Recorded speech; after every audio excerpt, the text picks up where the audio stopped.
Assalamualaikum warahmatullahi wabarakatuh. Perkenalkan, nama saya Sabina Syamsa Aklima. Bersama teman-teman saya ada Rizky Abisnaini, Malika Putri Hendriani, dan Intan Infana Apriani. Pada kesempatan kali ini saya akan presentasi mengenai pengertian berita. Berita adalah suatu informasi baru ataupun informasi mengenai sesuatu yang sedang terjadi yang disajikan dalam bentuk cetak, siaran, internet, serta dari mulut ke mulut kepada orang ketiga atau orang banyak. Dalam Kamus Besar Bahasa Indonesia atau KBBI, berita adalah cerita atau karangan mengenai kejadian peristiwa yang hangat atau kabar laporan. Sementara itu, berita sebagai suatu laporan kejadian, peristiwa, ataupun informasi tentang suatu fakta terbaru dan sedang terjadi yang benar adanya, dengan tujuan masyarakat luas mengetahui tentang peristiwa di suatu tempat. Nah, jadi teks berita itu sebagai suatu laporan yang berisi informasi yang aktual, terkini, dan juga berdasarkan fakta. Dalam teks berita juga biasanya berisi informasi yang penting dan layak atau ingin diketahui oleh masyarakat umum. Nah, jadi dapat disimpulkan bahwa berita merupakan teks yang berisi informasi yang baru atau yang sedang terjadi. Nah, menurut Assegaf mengatakan bahwa berita sebagai suatu laporan mengenai fakta dan ide yang bermassa yang dapat menarik perhatian pembaca karena sesuatu yang luar biasa penting, terutama mencakup sisi human interest seperti humor, emosi, serta ketegangan. Nah, dalam buku Dasar-Dasar Jurnalistik karya A.M. Hutasuhud, beliau adalah pendiri sekaligus mantan rektor Institut Ilmu Sosial dan Ilmu Politik Jakarta. Berita sebagai suatu keterangan tentang suatu peristiwa atau isi pertanyaan dari seorang manusia. Nah, berita bagi seseorang ialah suatu keterangan mengenai suatu peristiwa ataupun isi pernyataan seseorang yang menurutnya wajib diketahui untuk hidupnya. Nah, berita ini bagi suatu surat kabar sendiri merupakan suatu keterangan tentang suatu peristiwa ataupun isi dari pernyataan yang dibutuhkan bagi pembacanya dalam mewujudkan filsafat hidupnya. Suatu peristiwa sendiri pun dapat disebut berita jika telah disiarkan, dilaporkan, ataupun diinformasikan. Berita dalam media cetak dapat dilihat pada surat kabar, tabloid, ataupun majalah. Namun di era sekarang ini mungkin bisa dilihat melalui televisi, melalui handphone, media online, dan website-website lainnya. Ragam penyajian. Yang pertama, straight news atau berita langsung.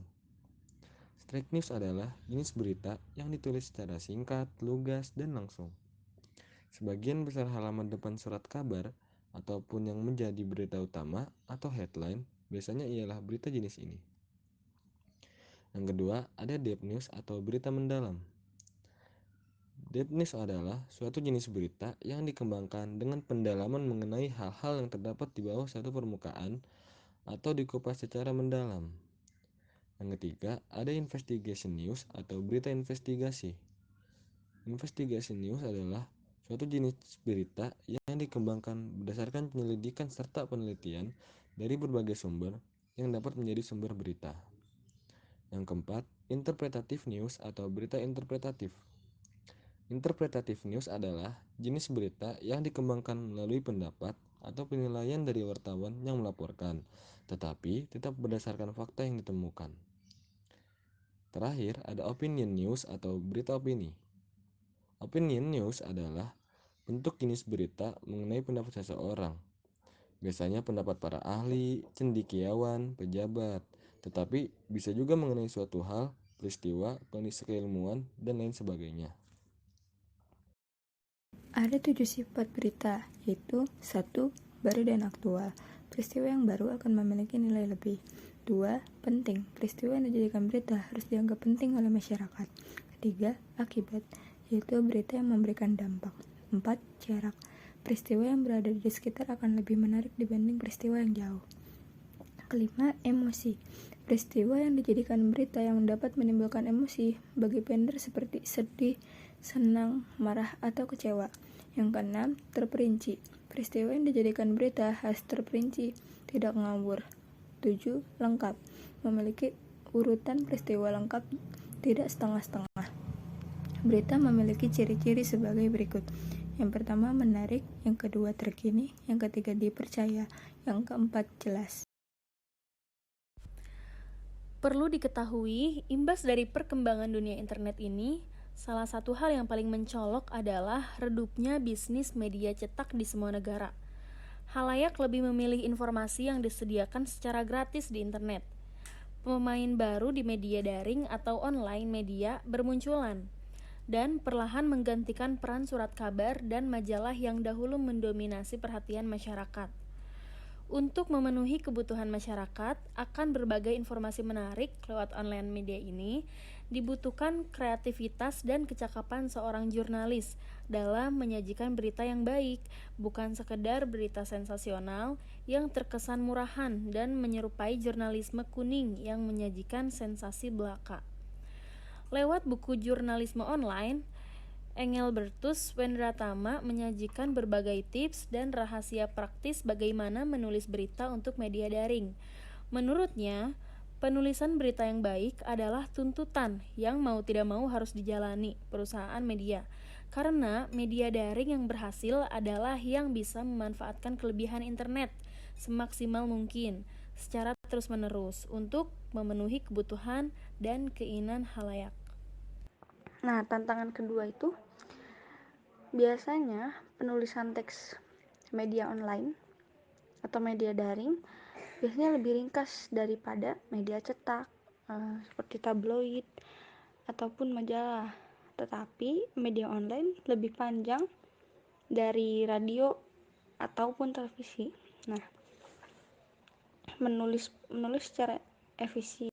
Nah, tantangan jurnalis pada era konvergensi antara lain yaitu tuntutan kecepatan setelah kemunculan internet.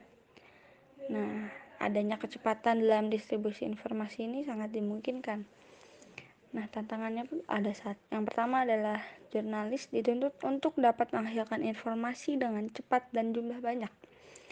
Tapi hal ini berdampak pada kualitas artikel yang nantinya akan dihasilkan atau disebarkan. Lalu yang kedua, sekarang mudah bagi siapapun untuk membuat artikel dan membagikannya di berbagai media. Nah, para jurnalis pun harus bisa mencari celah dengan terus mempertahankan kepercayaan publik sehingga perannya tidak digeser oleh warga. Hal tersebut menjadikan posisi jurnalis dan masyarakat setara. Yang pertama, tuntutan kecepatan terkadang menimbulkan kelalaian dalam pengumpulan data. Pelanggaran kode etik jurnalistik pun tidak dapat dihindarkan. Imbasnya adalah pada kualitas berita yang berkurang. Kondisi media saat ini hanya fokus untuk berlomba-lomba menyiarkan informasi. Yang kedua, menjaga akurasi informasi. Audiens yang kritis kerap mempertanyakan akurasi berita yang disajikan media online.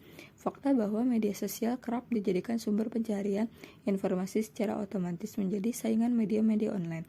Maka dengan berita yang akurat membuat publik tidak akan beralih ke media sosial sebagai sumber pencarian informasi. Atas konten audiens yang kritis kerap mempertanyakan akurasi berita yang disajikan media online. Nah, fakta bahwa media sosial biasanya dijadikan sumber pencarian informasi secara otomatis. Nah, hal ini pun menjadi saingan media-media online biasanya. Maka, dengan berita yang akurat, membuat publik tidak akan beralih ke media sosial sebagai sumber pencarian informasi. Nah, para jurnalis pun harus bisa mencari celah dengan terus mempertahankan kepercayaan publik sehingga perannya tidak digeser oleh warga. Akurasi berita harus dijunjung tinggi dalam jurnalisme, supaya kepercayaan publik yang telah bertransformasi menjadi audiens dapat terus bertahan. Media pun masih mencari sumber utama dalam mencari informasi publik. Media-media pun mengalami tantangan di tengah perkembangan teknologi dan perubahan selera generasi muda. Nah, hasil riset terhadap Gen Z di tahun 2018 menyatakan bahwa 89% di antaranya lebih suka mengakses informasi dan pembaca umpan berita lokal maupun internasional. Hal ini karena akses yang mudah dan penyajian informasi yang lebih cepat. Karena kalau misalkan kita mencari apapun di media online biasanya langsung dapat. Nah, wajah jurnalisme online mulai berubah dari sisi konten, hambatan yang dihadapi, dan model bisnis. Perubahan lain yang terjadi adalah fungsi distributor konten yang meningkat. Karenanya, perusahaan teknologi yang dijadikan sebagai distributor tidak mengutamakan kualitas karya jurnalisme. Munculnya konsep trending topic menjadi salah satu hal yang mengganggu kinerja jurnalistik. Akibatnya, muncul kecenderungan memuja konsep tersebut. Trending topic memunculkan kecenderungan jurnalis menulis informasi sesuai dengan apa yang disukai publik dibanding apa yang dibutuhkan publik. Pembenahan jurnalisme pada era konvergensi ini dapat dimulai dengan melakukan riset tentang target konsumen, bukan hanya fokus memproduksi konten. Selanjutnya, media perlu menjaga hubungan dengan audiens melalui edukasi berupa seminar dan kursus secara online. Media perlu kembali pada konsep awal jurnalisme sebagai penyedia informasi, mengembalikan kualitas konten berita dengan memberi informasi yang semestinya harus menjadi patokan utama dalam jurnalisme, dan kepenarikan pengemasan informasi kecenderungan publik yang kini mengarah pada kemampuan multitasking, menjadi kegiatan jurnalisme bergerak ke arah multimedia, yang mana informasinya disampaikan dengan versi teks, gambar, video, ataupun audio.